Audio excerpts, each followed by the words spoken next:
Hello everyone, we're up to this third chapter now in the critical thinking book, and I wanted to talk to you about logical fallacies. First, a word about what logical fallacies are. Fallacies are mistakes in reasoning.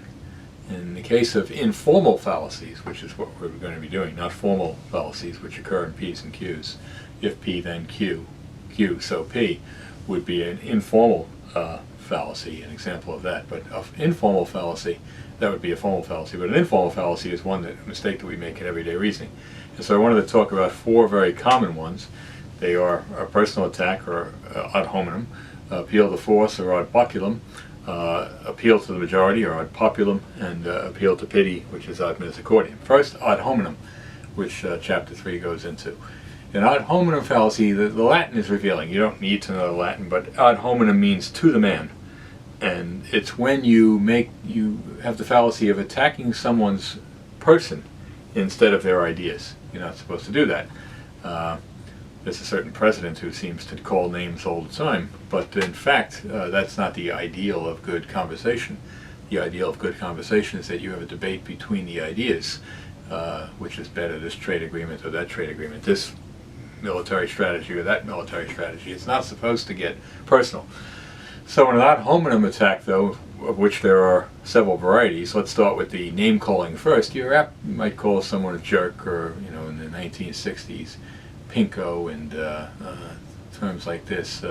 Commie came up, and if you didn't like someone's ideas, you'd label them. People are influenced by the label. They might categorize them similarly and denounce their ideas. So it's a kind of emotional victory, but it's never a logical argument. Notice. Because if I say person X is no good, and that's my conclusion, or premises and conclusions, and I say because they're a feminist or something of that sort, I call them a name. I say they're a jerk. Well, that is not a support for that they're no good. You need to have a better support than that. The name calling may be a certain release for you, but it doesn't support the conclusion. Sometimes the name calling is not a fallacy. I should point this out. If I say Adolf Hitler was a moral monster, that's my conclusion, I can come up with ample evidence for people like Hitler and other people down through the years, some of the worst people that have ever come along. I can find ample evidence that they are moral monsters, and so those would be in the premises. But there in the premises, I'm not using names. So personal attack name calling is the most frequent variety. Then there's the background, where you attack someone's background. This is called circumstantial ad hominem. You attack someone's circumstances. An example of this is if I were to say, well, of course that person is for capital punishment. He's from Texas. Now we know that Texas, of all the 50 states, puts the most people to death via capital punishment. But it's not automatic that just because someone is from Texas that they believe in capital punishment. And so in some cases you would be for it, presumably, in some cases against, even though they put to death an average year about 300 people for some capital crime. So if you're looking at someone's background and attacking their background, and you're saying that they're going to think this way because of that background, then that's a circumstantial ad hominem. The third form of ad hominem is U2. The Latin given is tu quoque. U2 is when someone attacks you for being cheap, let's say, and you say, who are you to talk about cheap? You're cheap too.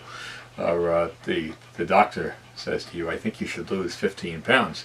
And you poke him in the belly and say, hey, you too, doc. That's the strategy there. Is the best defense is to go on offense. But notice, that's not a logical thing to say. You're poking the doctor in the belly and reminding him of his girth is no defense for your own being overweight. It's just a feel-good tactic on your part. So you too. So the three kinds: name calling, background, you too. Let's take the ad baculum, or appeal to force fallacy. This has been used a lot lately. Notice the theme of the Republican National Convention was, we have to stop this violent crime in the streets, otherwise it'll be coming to the suburbs and spreading there, and you too will be in danger. So the fear card, so-called, is played. This can be very effective, but it's not a logical argument. You can't say, in effect, that you should vote for me because a vote for my opponent will lead you into these dire straits. Katie barred the door. If Biden wins, this is what's going to happen. We'll be in a state of anarchy. Well, leftists will rule, and all of the other things that are being said here. So if a teacher was to say to you, you better agree with my ideas or else, well, you may agree because you're afraid of the teacher giving you a bad grade, but it's not a logical argument to use fear like that. You haven't made a persuasive argument. Well, they've been used in advertising too. American Express, "Don't leave home without it," was one of the famous ad campaigns. I don't know why they would ever change it from bygone years. And it would depict a person in a foreign land who had lost their cash. And I think Carl Malden, who used to play a policeman on TV, would be the person saying, "American Express, don't leave home." If you had your American Express card, you wouldn't be so high and dry just because you had your cash stolen. So that's the ad populum part, using the fear card to win an argument. Then I mentioned ad populum, or appeal to the populace. This is when you say, if a majority of people believe X, X must be true. Or, at least a majority, or many people believe X, therefore X must be true. More people watch Fox than CNN, the cable news station Fox, if you want to call that a news station. But in fact, that doesn't make it better. More people saw Chorus Line on Broadway, I believe, than any other play. Chorus Line isn't the best play that's ever been. So the idea that just because something is the most popular, therefore it's the best, isn't necessarily true. If you say that this president won the popular vote and therefore he or she is the best, that is not a very good argument. You'll have to come up with other reasons for to establish that they're the best, other than that they were the most popular. There is one song video on YouTube, was seen by 5 billion people. I showed it in a logic class once, and people were surprised to find it was a song that was not a song that would come to mind. But just because it has that many views doesn't mean that it's the best. And so we can go on like this. Just because something is the most popular idea doesn't mean it's automatically the best. And in fact, a popular idea might be a shallow idea that people just grabbed onto and like to represent, but it doesn't necessarily mean that it's right. And then finally, ad misericordiam. We'll be going through a lot of fallacies, by the way. This is one of the important parts of logic. I will give you a link that shows more than 200 fallacies. This was put out by the Internet Encyclopedia of Philosophy at the University of Tennessee. I never knew there were that many, but he divided them and subdivided them and subdivided them. And it's really fun to look at those and how many there are. But ad misericordiam, if you listen carefully, you hear the word misery in there. So it's an appeal to pity. If a person uses pity or trying to get your sympathy to win an argument, then they're committing the ad misericordiam fallacy. Sometimes the use of pity is not fallacious, I would say. When I look at these ads for stjude.org, where the children have some rare form of cancer, perhaps, and then you look at the ASPCA ads, where they're recommending that you give to this fund or adopt a dog.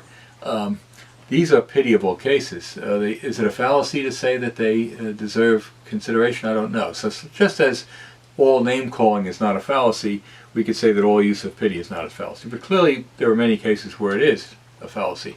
If a person says, I fell in the mud so I couldn't get to the test today, I don't know what falling in the mud has to do with taking the test on time. You could wipe yourself off. That was used one time in a class of mine some years ago. And they didn't get to the test on time. I didn't take that as an excuse. So appeal to pity is trying to arouse some emotion in the listener and trying to get over on them that way and make them partial to your case. And sometimes they're genuine, and sometimes they're not. But to try to use pity exclusively and to say that's the good reason why you should adopt my way of thinking, that seems not to be a very effective form of reasoning. So we'll go over some 20 of these by the time the course is over, but for today you have ad hominem, ad baculum, ad populum, and ad misericordiam, and those are the four that come up most frequently. By the way, one more thing to say, they're all fallacies of relevance. Fallacies of relevance means that the premises, even if they're true, that Jones is a pitiable creature, let's say, that premise is irrelevant to the conclusion that Jones's argument is right. right? So fallacies of relevance all have that in common, that their premises, even if true, are irrelevant to establishing their conclusions. And remember, that's what we're trying to establish. We're trying to find good arguments, and fallacies, by definition, are bad arguments. So I hope that gives you a start. I hope you end up liking fallacies as much as I do. And I'm going to refer you not only to the text, but to the link that'll be on the syllabus. So you have a good week. I've enjoyed the chat today, and I hope to see you again next week talking about more fallacies. Bye-bye.